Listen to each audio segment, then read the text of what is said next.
to Europe. European Foreign Policy Chief Kaja Kallas has said on X that European Union foreign ministers have agreed to add Iran's Islamic Revolutionary Guard Corps to the bloc's list of terrorist organizations. The European Union has also slapped new sanctions on Iran's Interior Minister Eskandar Momeni and Prosecutor General Mohammad Moawahedi Azad over their roles in the brutal crackdown on nationwide protests.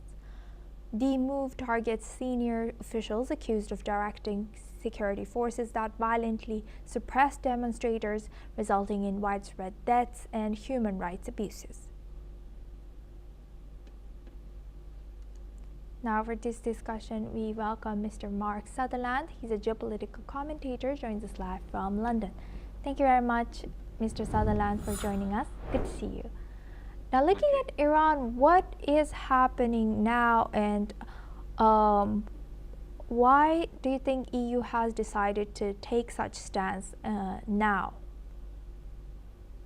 Well, something that should have happened a long time ago, frankly. Yes. And I think the awful, appalling situation in Iran, where the regime thinks it's perfectly acceptable to, which is done before, to yes. shoot it's the citizens of Iran who really want to see this appalling regime go, is unbelievable. We have seen shots of people firing with automatic weapons, shotguns, whatever, on the back of trucks at the citizens, the brave citizens of Iran, who have turned around and said, we have had enough of the suppression of this regime over the last 47 years. Remember, this regime spends all its money on its one ideological trick, which is it wishes to wipe out the state of Israel with its ballistic missiles and then piling in money into its nuclear fusion. It's taken so long because I think the European Union has been called out, where they are looking at the what is happening on the streets. Plus, I think we're now in today maybe 19 of internet blackout, and brave Iranian citizens are getting out as much information as they can when Starlink or access to the internet then allows. I think it's embarrassment. Personally, and this should have happened sooner, this discussion, like within the United Nations. And just finally, Asuma, when people have said we're looking at a figure of what, 5,000, has gone up 16,000, maybe one assessment of 30,000, if not far more, to 50,000. In many ways, we don't know, but what we do know is when we are seeing Iranians killed on the streets, whether they're even 4 or 5 year olds being held by their parents in their arms, to other young, beautiful Iranians that have been murdered. We've seen the scenes of where people have been taken to a hospital to be in treatment. The regime come in, take the bodies out, kill them, and throw them out on the street, where they all have the medical paraphernalia still attached to their body.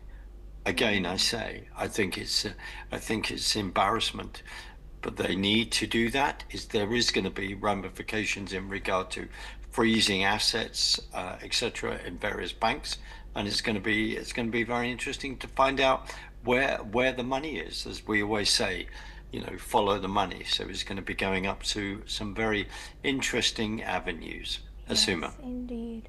And also, now that U.S. and Iran's tensions rise between them, U.S. has also said that they are open to diplomacy. Are they actually open? Is there any channel that they can use to reduce the tensions, as tensions just seem to escalate? Asuma, a number of days ago, yes. The point was, America warned, Trump warned that there would be ramifications because of their shooting their own citizens, and then there was threatening to hang protesters that they'd arrested. One particular young man at 26, his name went viral, and unfortunately he has been killed, like many others. Awful. But suddenly the Iranians are going, oh no, we're not hanging anyone. I think the bottom line is that you don't believe a single word that they say. They are firing on their own citizens. And this is escalating now, as much as various countries like Saudi may be turning around outwardly and saying we don't want to see an American attack on Iran. The other thing is, like many of us, we don't know what is the conversations that are going on behind closed doors, what was very sad after June last year, when the Israeli Air Force had done such damage to Iran, so they had complete control of the airways, and also then the huge planes came in and bombed various nuclear sites. At that point, the Israelis, if Trump hadn't said turn back, they were on the brink of doing severe damage, if not then overturning the regime. So here we go again. But the regime, let's just remind ourselves, in 2022, after executing a young girl because she killed her because she refused to wear the hijab, and the morality police and all these kind of issues. There've been other uprisings before, particularly going back to the Obama regime, who then said this is a red line, but just let the Iranians cross. Plus, without allowing them to carry on with the whole of their nuclear structure to then create the nuclear bomb that they so want. So, Asuma, action does need to be taken, but I don't know when and what if, frankly, like many of us who are actually watching this situation. Asuma. Indeed. And last but not least, in case U.S. Succeeds in bringing this current regime down, who will be the opposition? As you know, it seems like right now there's no particularly strong opposition, just like what happened in Venezuela. First, we all thought, or at least I thought, that it was for the regime change, but it seems like it's the same regime, just a different person in leading the country now, like Delcy Rodriguez. So how dangerous is that when there's no particularly strong opposition leader in Iran? Well, the other thing is that we do not, as I say, we do not accept anything that's coming out of Iran. The unfortunate thing is there's lobbying going on in America that is profoundly questionable. And when you've got organizations like MEC who are then turning around and saying, well, we can reform the mullahs of the regime, that's complete and utter baloney. And I'll have a bridge to sell you. The people in Iran and Iranians outside who have been protesting in Toronto and London, Japan and other areas, and Australia and other areas, are calling for a complete regime change, complete overturn.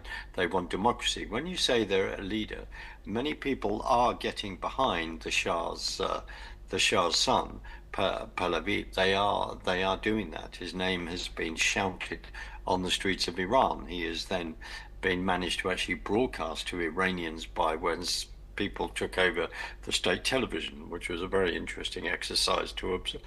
He is someone that people are calling for to then help a transition from this appalling regime to then, if they so want, a democratic governance, but with the head of royalty just there. But it will be then turning into a democratic government. Now, whether we are going to get there, time will tell. But what we need to see stopped is this regime think it's perfectly acceptable to kill its own citizens on the streets of Iran, within the whole country. Asuma. Thank you very much, Mr. Sutherland, for sharing that. Please stay with us as we come back to you for our next discussion as well. Now, moving on, according to reports, an Israeli fire